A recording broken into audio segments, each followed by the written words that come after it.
at his inauguration, but these differences are deep. As Mary Bruce just pointed out, this campaign began and ended in Pennsylvania.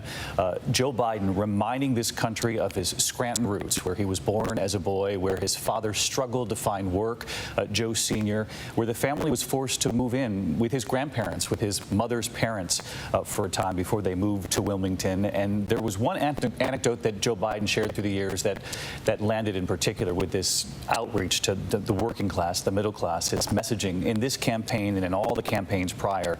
You know, his father worked as a manager for an auto dealership where they used to hand out silver coins as your bonus for good work. And he tells the story of one Christmas when all the workers had gathered there for the holiday party, where the owner of the dealership threw the silver coins on the floor and just watched his employees scramble to get a hold of these silver coins. And it was in that moment, he said, his father got his wife and walked out and said, this is about the dignity of workers and the dignity of work. We know that President Trump followed in his father's footsteps into the real estate empire that his father built, was given what President Trump said was $1 million head start, a gift from his father. Many have said it actually equated to millions of dollars.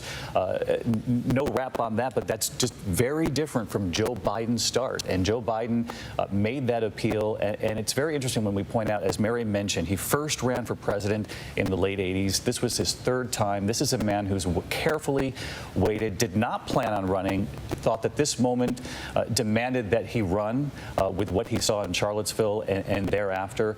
And perhaps at 78 years old, we mentioned that he's an old white man here in America, and I know the Democratic Party was very happy with all of the candidates they saw on that stage, the future perhaps of the Democratic Party, but Joe Biden perhaps uniquely qualified for this moment to find a leader who might be able to unite this country in such a polarized time, and we've seen that with what he's been able to bring back into the Democratic fold, at least in this election, white working class, people all over the country, the blue wall reinforced in the South, in Georgia, in the West, in Arizona, and Nevada.